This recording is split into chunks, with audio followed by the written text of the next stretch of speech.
walang pambili ng bigas. Halimbawa, sa Muslim po, ang kanilang pagkain, ihahandog nila sa kanilang Diyos kay Allah. Yung pong Diyos ng Muslim, iba po yun sa Diyos ng Kristiyano. Kasi, para lang maintindihan nyo, hindi po ito pang-aatake. Papakita ko lang sa inyo ang pagkakaiba ng Diyos ng Muslim at ng Kristiyano. Kasi yung iba, ang paniwala, pare-pareho lang naman ang Diyos eh. Isa lang ang Diyos. Hindi totoo yun. Marami pong Diyos na inimbento ang tao. 4:8 ng Galacia.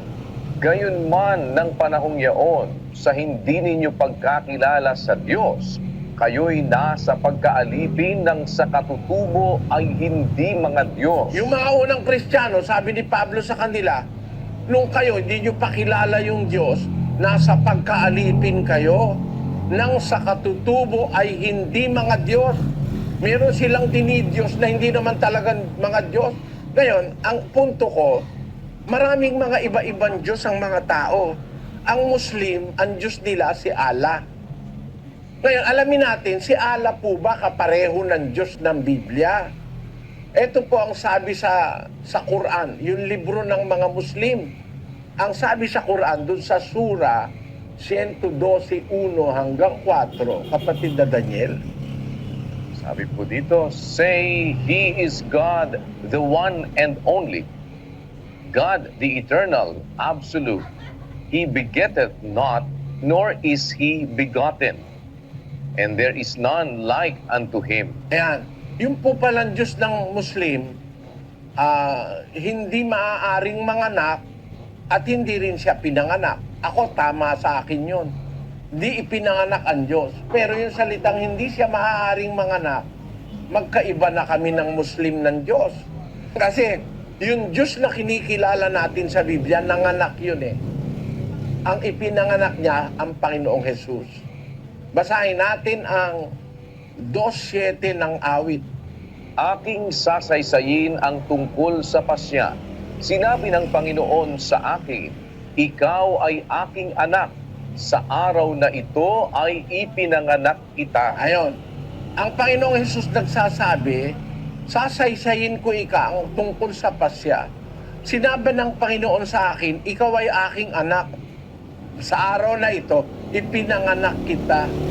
Ipinanganak niya nga si Kristo kasi ang umpisa, dun sa 1:18 ng Juan, ang nakalagay sa Grego, monogenes theos. Theon o Deis, eoraken popote, monogenes theos. Pag isasalin mo po sa Tagalog yan, ang bugtong na Diyos. Yung bugtong na Diyos nasa sinapupunan ng Ama. Dumating ang panahon, ipinanganak siya ng Ama. Ang nanganak kay Kristo, yung kanyang espiritu, ipinanganak yun ng Ama. Ang ipinanganak ni Maria, yung katawang tao. Kasi ang sabi sa 1:14, basahin muna natin ang 1:14.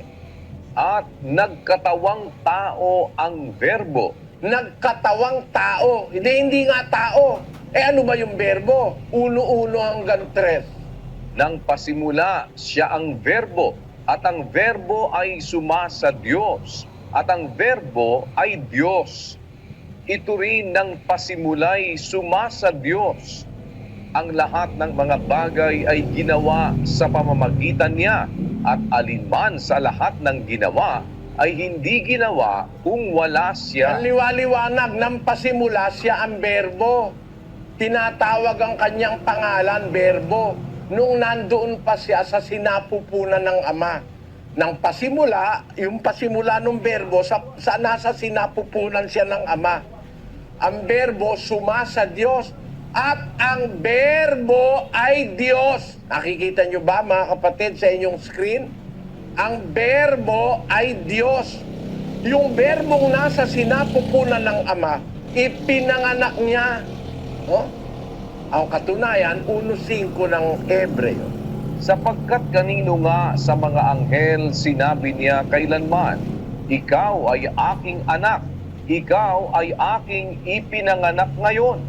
At muli, ako'y magiging kanyang ama, at siya'y magiging aking anak. Sabi nung Ama, ikaw ay aking ipinanganak ngayon.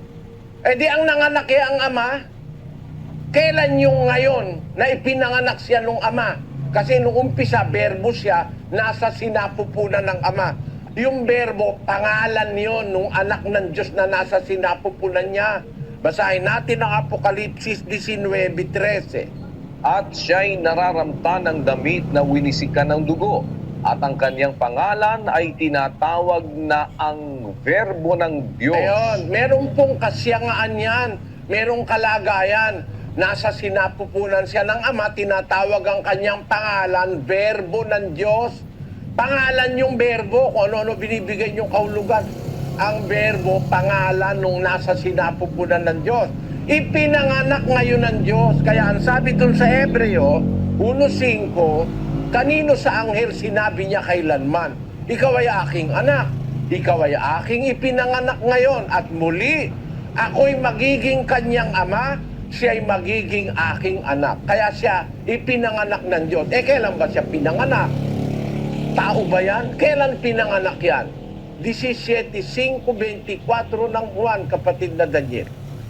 At ngayon, Ama, luwalhatiin mo ako sa iyo rin ng kaluwalhatiang aking tinamo sa iyo bago ang sanglibutan ay naging gayon. Bago pa pala ginawa ang universo, niluwalhati na ng ama yung anak. Sabi niya sa ama, Ama, luwalhatiin mo ako sa iyo rin ng kaluwalhati ang aking tinamo sa iyo. Past tense, ha? Glorify thou me with thine own self, with the glory which I had with thee before the world was. Wala pang mundo, pinanganak na ng Diyos yung anak. Ang liwaliwanag. Ipinanganak na siya, wala pa sa libutan. 24, kapatid na Daniel. Ama, yaong mga ibinigay mo sa akin ay ibig ko, kung saan ako naroroon, sila naman ay dumuong kasama ko, upang makita nila ang kaluwalhatian ko na ibinigay mo sa akin, sapagkat ako'y iyong inibig bago natatag ang sanlibutan. Bago pa natatag ang mundo, ang universo, naipanganak na siya ng ama eh.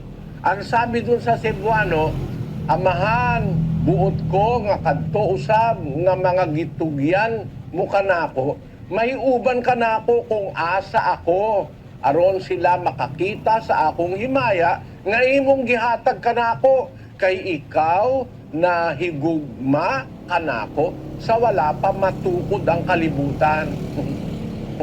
Ang liwa-liwanag, wala pang sanlibutan. Pinanganak na ng Ama ang Panginoon Kristo. Kaya po, ang Panginoon Kristo, anak ng Diyos, kasi ipinanganak ng Diyos yung kanyang kalagayang espiritu. Ang ipinanganak naman ni Maria, yung katawang tao kung saan mananahan yung anak ng Diyos na espiritu. Kaya po si Maria may ipinanganak. Ang ipinanganak niya, yung katawan ng tatahanan noong anak ng Diyos na espiritu. Basahin po natin ang Hebreo 10, versikulo 5. Kaya't pagpasok niya sa sanglibutan ay sinasabi, hain at handog ay hindi mo ibig, ngunit isang katawan ang sa akin ay inihanda mo. Ayon, pagpasok niya sa sanlibutan, bakit? Hindi siya dito nag-umpisa sa sanlibutan eh. Ipinanganak na siya ng Ama bago pa ilikhain ang sanlibutan.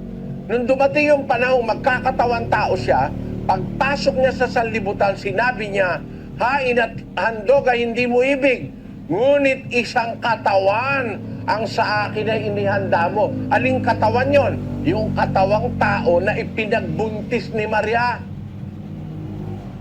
Ito hindi naintindihan ng Iglesia ni Manalo eh. Kaya ang birada eh, si Kristo raw tao. Dahil ipinanganak daw ni Maria. Wala pang sanlibutan, pinanganak na ng Diyos Ama yan eh. Dahil nasa sinapupunan ng Ama, ang tawag sa kanya, Verbo, monogenes theos.